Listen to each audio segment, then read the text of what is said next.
Hallelujah. Hallelujah. आप सबको परमेश्वर बहुत आशीष दे। आप सबको नहीं, हम सबको। मैं भी तो हूं, मैं भी तो हूं। ये आप इधर आ जाए। जो खड़े हैं बेटे बैठ जाएं। जो वॉलेंटियर्स खड़े हैं बैठ जाएं। अगला समय वचन से प्रभु की महिमा हम करेंगे। सब बैठ जाएं प्लीज। जो पीछे खड़े हैं, जो दाएं बाएं खड़े हैं, सब बैठ जाएं। और जो लोग अभी भी इधर उधर घूम रहे हैं, मैं सबसे विनती करता हूं कि अपने जरूरी कामों को छोड़कर आप परमेश्वर के वचन को अपने जीवन में पहला स्थान दें। बहुत सारे लोग विश्राम दिन को पवित्र मानकर, बेटे पहले सही आवाज थी, थोड़ा सा करियो। पहले सही थी, अभी चेंज हो गया। फिर से कहें हालेलुया।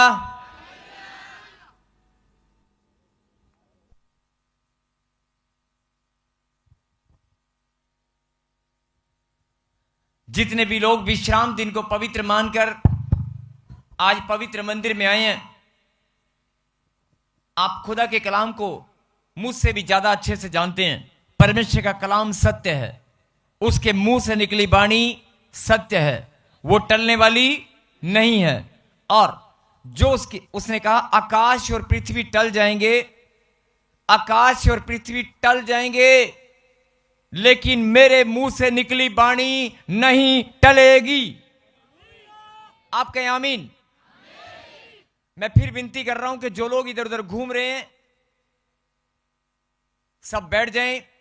और वॉलंटियर्स, सिक्योरिटी वाले जितने भी वॉलंटियर्स हैं वो सब बाहर की ओर ध्यान रखें। अगला समय प्रभु के वचन से, और जो ऑनलाइन इस समय सब जुड़े हैं, मैं आपका भी धन्यवाद करता हूं। और जो लोग यहां पर मौजूद हैं, prophet Bajinder Singh ministry Tajpur church में जितने भी लोग यहां पर आए हैं, मैं सबका धन्यवाद करता हूं। और आइए हम सब मिलकर, ऑनलाइन वाले, ब्रांच वाले, चर्च वाले, सब लोग कलीसिया मिलकर धन्यवाद दें जोरदार तालियों के साथ परमेश्वर को।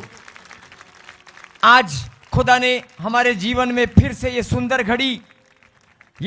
घड़ी ठहरा दी है। ये सुंदर घड़ी परमेश्वर ने हमारे जीवन में ठहरा दी है। इस सुंदर घड़ी के हमारे जीवन में आने से आज इस सुंदर घड़ी, इस सुंदर समय, अनमोल समय नहीं, ये समय कई लोग बड़ी बेसब्री से इंतजार करते हैं प्रभु के कलाम का। सचमुच में ये अनमोल घड़ी है, सचमुच में ये बहुत सुंदर समय है। जब आपके कदम प्रभु के घर में, जैसे ही आप एंट्री करते हैं, प्रवेश करते हैं, और जैसे ही आप अपने घरों से प्रभु का नाम लेकर निकलते हैं उसकी महिमा के लिए, वो भी अनमोल घड़ी है, वो भी सुंदर समय है जो आप अपने घर से अपने कदमों को निकालते हैं। ऐसा सुंदर समय परमेश्वर हमारे जीवन में रोज दे, प्रतिदिन हम उसकी महिमा करने के लिए इकट्ठा होने पाए। पल पल, हर पल परमेश्वर की महिमा में हम अपने जीवन को बिताएं। और बहुत सारे लोगों के जीवन में नाराजगी होती है, बहुत सारे लोगों के जीवन में नाराजगी होती है, गुस्सा होता है, क्रोध होता है। वो गुस्सा, क्रोध, अपनी विचारधाराएं आप फिर से चेक करें। अपने गुस्से, अपने क्रोध, अपने विचारों को, चाहे वो किसी के प्रति भी है, उसको फिर से आप चेक करें। जब आप गुस्से को दोबारा से चेक करेंगे, हो सकता है आपको खुद ही शर्म आए कि मैंने ही गलती की है। बहुत सारे लोग जब गुस्सा करते हैं, जब क्रोध करते हैं, उस गुस्से और क्रोध में जब बात की गहराई में जाओगे तो हो सकता है आधे से ज्यादा आप गलत हो। लेकिन गलत कोई भी हो,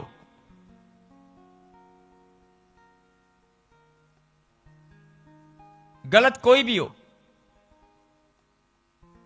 गलती किसी की भी हो, परमेश्वर की शिक्षा पर जो बने रहते हैं, प्रभु ने कहा एक दूसरे को माफ करो। प्रभु ने कहा एक दूसरे को माफ करें, एक दूसरे से प्रेम रखें, एक दूसरे से प्रेम रखें, एक दूसरे को माफ करें, जैसा मैंने तुम्हें माफ किया है। तुम्हारे गंदे घिनौने पापों को, तुम्हारी गलतियों और गुनाहों को, तुम्हारे अपराधों को मैंने माफ किया है। 2025 साल पहले अपना बलिदान देकर पाप क्षमा की आशीष तुम्हें गिफ्ट में दी है। पाप क्षमा की आशीष, पाप क्षमा की आशीष बहुत सारी होती हैं, लेकिन एक आशीष है पाप क्षमा की आशीष। उस आशीष के द्वारा मनुष्य के पाप क्षमा होते हैं। जीवन की आशीष, अन्न जल की आशीष, लंबी दीर्घायु की आशीष, अच्छे स्वास्थ्य की आशीष, धन की आशीष, मान सम्मान की आशीष, विदेश यात्रा, ऐसे बहुत सारी आशीषें हैं। थोड़ी वॉइस खोलना बेटे। बहुत सारी आशीषें प्रभु ने आपके जीवन में ठहराई हैं। मैं रिपीट कर रहा हूं, आशीषें बहुत हैं। जब आपकी शादी होती है, जब आपका वंश चलता है, वंश वृद्धि, जब आपका वंश बढ़ता है, वंश वृद्धि की आशीष, बढ़ोतरी की आशीष, कामयाबी की आशीष, सफलता की आशीष, मान सम्मान की आशीष, धन की आशीष, लंबी दीर्घायु की आशीष, अच्छे स्वास्थ्य की आशीष, मान सम्मान, एक ब्लेसिंग है। एक दूसरे को हाथ में और कहें जागते रहो, क्योंकि जो आशीष मिलने वाली है वो कहीं आप ही को मिलनी चाहिए। नहीं, जागते रहो। और ज्यादा नहीं, अपने ध्यान को केंद्रित करके रखना। आज वो आशीष मिलेगी, आज वो आशीष मिलेगी जो कभी सोचा नहीं होगा। आमीन। और वचन के बाद आप हैरान हो जाएंगे। आज वचन के बाद आप हैरान हो जाएंगे कि सचमुच में मैंने सोचा नहीं था जो आज मुझे मिला है। आमीन। जो आज मुझे मिला है मैंने कभी सोचा नहीं था। इतनी बड़ी आशीष मेरे खुदा ने मुझे आज दी है। आप धन्य हैं। बोलो आमीन। आमीन। इसलिए वचन को ध्यान से सुने। और मैंने कहा कि गुस्से और क्रोध की बात मैं क्यों कर रहा हूं, क्योंकि आपके विचार, आपकी सोच, आपका स्वभाव, ये 2-3 चीजें आपकी ब्लेसिंग में बहुत बड़ी बाधा बन जाती हैं। इसलिए जब आप प्रभु के पास आए, जब परमेश्वर के कलाम को आप सुनने के लिए अपना मन खोलें, तो परमेश्वर ने वचन में एक वचन को मैं बताऊंगा।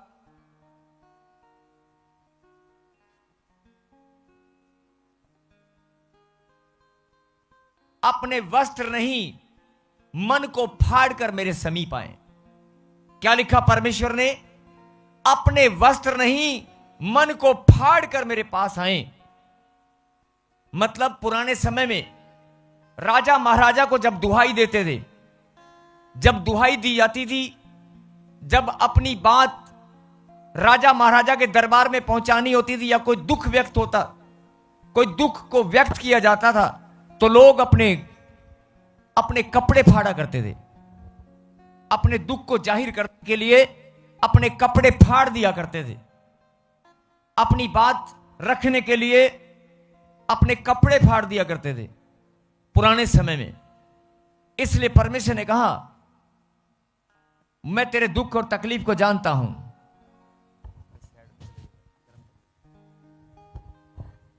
बोल हालेलुया। मैं तो तेरे दुख और तकलीफ सब जानता हूं।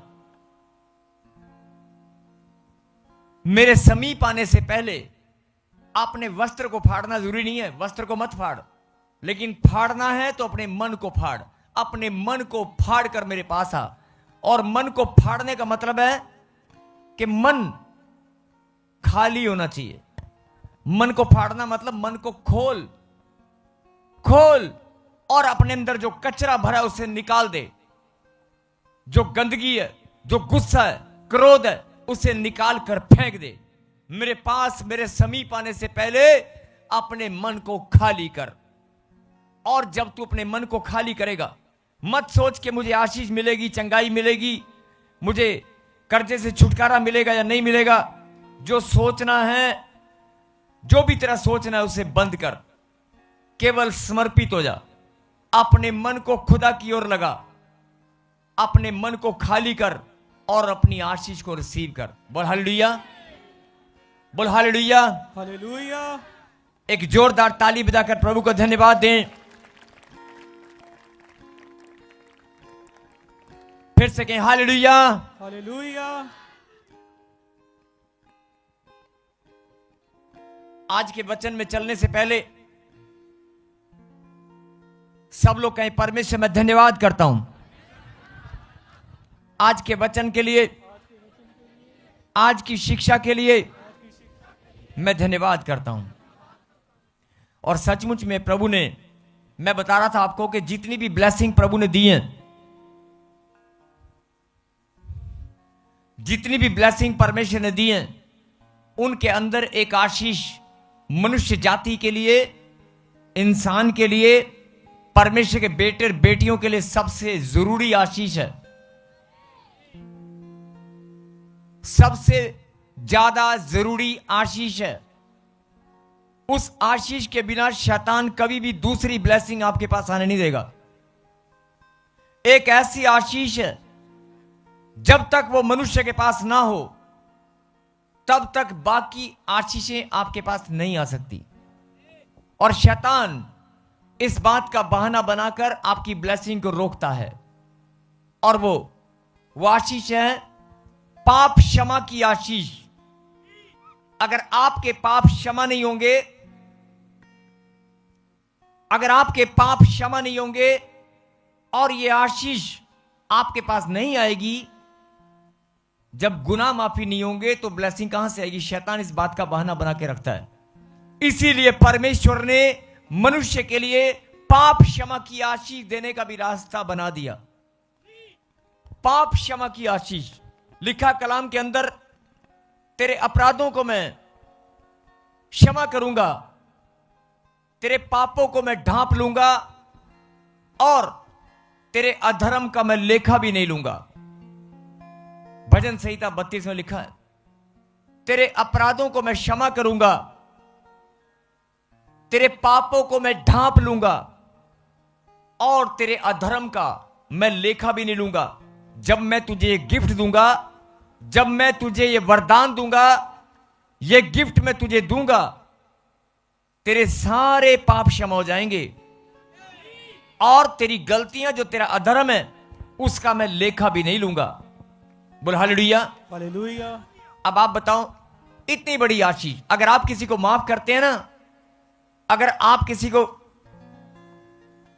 को माफ करते हैं, 10 लोगों को बताते हैं मैंने उसको माफ कर दिया, और जब भी वो इंसान सामने आएगा आपके मन में फिर से वो बात आती है, किया तो इसने बहुत बुरा था लेकिन मैंने माफ कर दिया। लेकिन वो माफ करना नहीं है।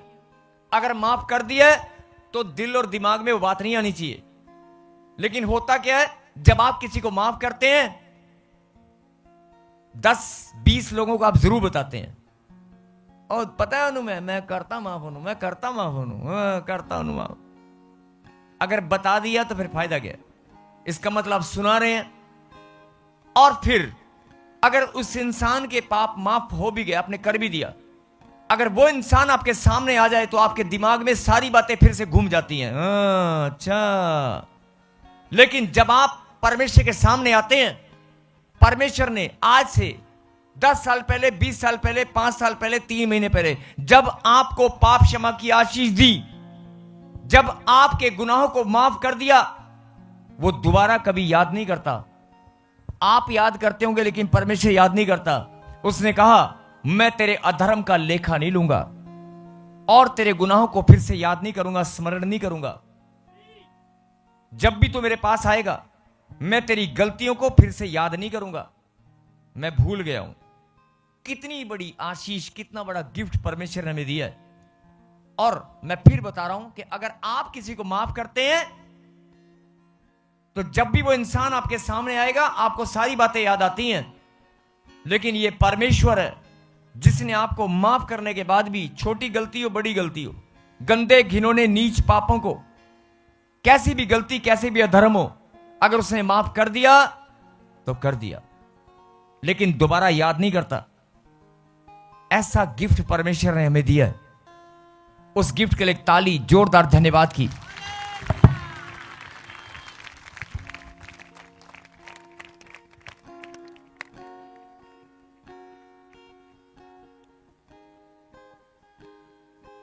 जितने भी लोग ब्रांच में हैं, सभी ब्रांच वाले जोरदार ताली बजाकर प्रभु को धन्यवाद दें। जोरदार ताली बजाकर आपकी तालियां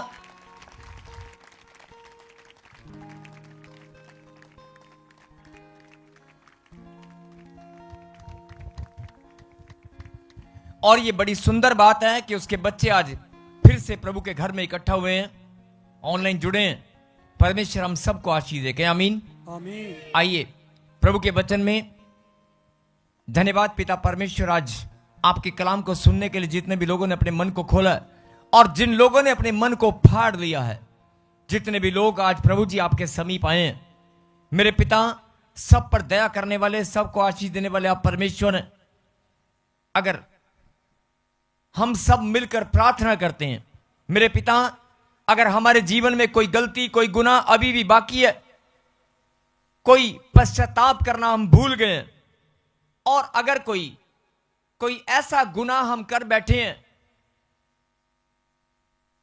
जिसको करने के बाद हम माफी मांगना भी भूल गए हैं, और पिता परमेश्वर, अगर किसी का हृदय हमने दुखाया है, किसी के साथ धोखा हमने किया है, आपकी आज्ञा उल्लंघन हमसे हो चुकी है, आपकी विधियों से हम हट चुके हैं।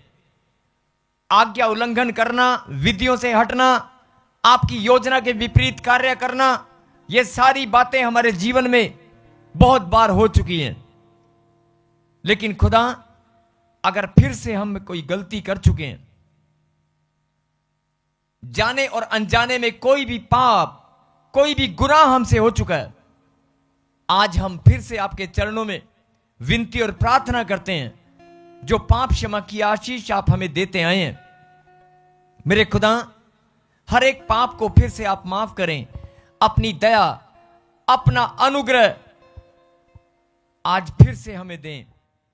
पाप क्षमा की आशीष आप हमें दें पिता परमेश्वर।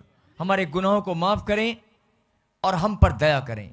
सबको जय मसीह की। मैं जतिन बब्बर और आप देख रहे हैं मसीह परिवार चैनल। जैसे कि आप सब जानते हैं कि मैं इस चैनल पे प्रभु के अलग अलग दासों की वीडियोस डालता हूं, तो अगर आपको हमारा चैनल अच्छा लगता है तो आप इस चैनल को ज़्यादा से ज़्यादा सब्सक्राइब जरूर करें, ताकि आप प्रभु के वचन को सुन सके। वीडियोस को ज़्यादा से ज़्यादा शेयर करें, ताकि जिन लोगों तक वचन नहीं पहुंचा उन तक भी वचन पहुंच सके।